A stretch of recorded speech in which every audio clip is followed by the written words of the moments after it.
How's it going? I just want to take a quick minute, very quick video to show you guys how I did an inverter install on our 2016 FR3. It's a 28DS. Most of you guys know 28 foot double slide. Some of you guys know they have these. It's a V10 gas built on the Ford F53 platform. So a lot of you guys know a lot of that stuff already. So I'll just jump very quickly into how I did a simple inverter setup, and it might be able to help someone out.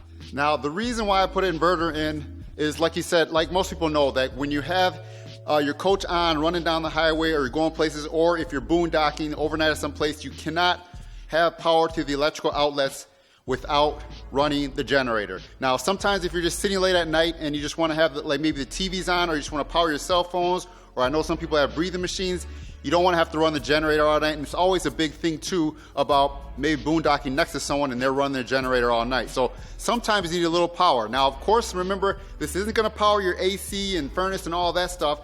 I personally just got a 1,000-watt inverter because, like I said, at night it'd be nice to just charge the cell phones, or if we're driving down the highway, charge the cell phones, mobile devices, the kids have things, or the kids could possibly watch a movie. We use our RV a lot to go to softball games where we're sitting all day. So with the 2 batteries and a 1,000-watt inverter, to be able to watch movies, or just, like I said, have the outlets live so people can plug in their cell phones, is more than enough for what we wanted to do. We didn't need solar and all this stuff right now, but like I said before, 1,000-watt will be plenty fine for what we need to do. Watching TV late at night and powering mobile devices. So now I'll just show you how I hooked it up. So I still have to add some sealant around a lot of these areas, and in the back, I didn't do that yet. But as you can see, I have the red and the black and the ground running through, right next door running through, and it's also hooked to the 2 batteries. I also have a quick battery disconnect, so in the winter, or if I don't want the batteries drained over winter, I will use that as a battery disconnect. So that's how that get hooked up. I just ran those wires along the side and ran them here. I know some people say this is a mess, but I don't have the need right now to change all this, so I'll leave that now. But like I said before, I got the 2 wires coming in, positive and negative. That's hooked up pretty straightforward. And then over here, I got the 1,000-watt inverter that goes to a fuse and then goes to a circuit breaker. And I also have the battery shut off so I can kill the inverter from draining off the battery. So I got the shut off. I still have yet to hook up the remote inside so I can turn this off or on without having to come outside the RV. And I got my power wire running from here that's going to run all the way back to the back where the shore plug is. So that's kind of set up right here, right next to the batteries on the other sides. So that's pretty simple. I mounted it all on a board, and then I brought the board in and just hooked it up.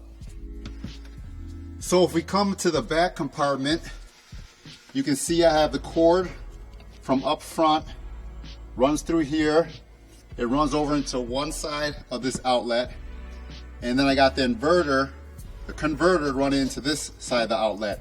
I put an automatic transfer relay switch inside this box, and I wired it in.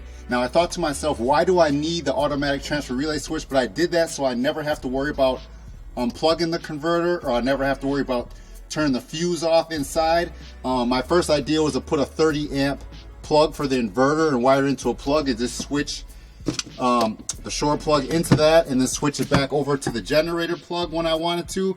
But I thought to myself, when I'm riding down the road, I'm going to plug this in, and I'm going to plug this in to the inverter side. This is a converter, that's the inverter. So I'll plug my house cord into the converter side, and I'll leave it there. I never have to worry about it. I'll never have to unhook this. It'll automatically transfer from inverter. And then when I want to connect to shore power, I have to take this and plug it into the outlet for shore power. Or if I want to run the generator, I'll take this and plug it in for generator. But for the most time, I think that if I'm out traveling and I'm not running the generator, I'll have this just plugged in to my inverter side. And I'm also going to wire up a little bit of a wire up. I'll put some sort of a bracket here. That's the only thing about having it upside down up on the top. This probably won't last hanging in there, so I'll wire something to keep this to be held up right there. I do have that remote pendant, which is, it just tells you the status of your charger. Like I said, these chargers, from what I found out, will only power your batteries up to 90%. It'll say full on is boost mode, Normal mode is a blink, and in storage mode is short flash blink. So I'm not sure, like I said, I don't know who, some people might want to have that, some people might not. I like to just have it so I can see, or I can boost it if I need to.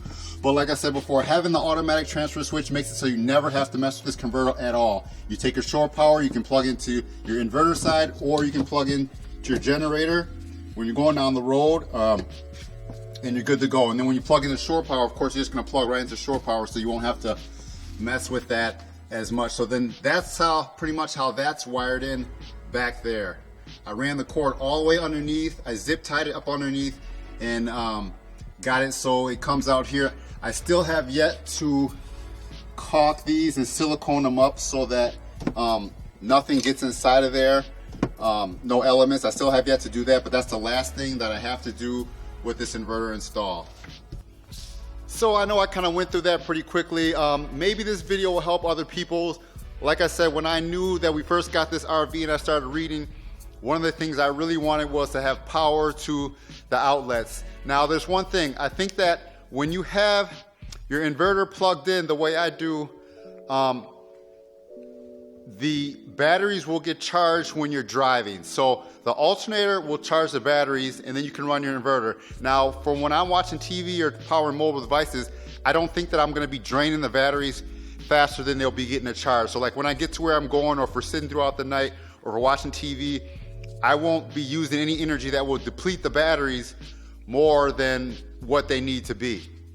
I just got 2 new batteries a while ago. The Deep Cycle RV batteries are 12 volts. I wanted to do 6 volts, but I plan on doing 4 12 volts in parallel soon. I'm gonna be building a battery tray for that and putting it right on the side. So I will have that hooked up probably by spring. I'll have 4 batteries, just in case when we're boondocking or we're sitting out at like I said, a softball game all day long. We'll be able to run the TV, we'll be able to power devices and be able to do whatever we want to do without having to worry about the batteries going dead. So I think that's good. Like I said before, you can run all the extra outlets, run your TVs.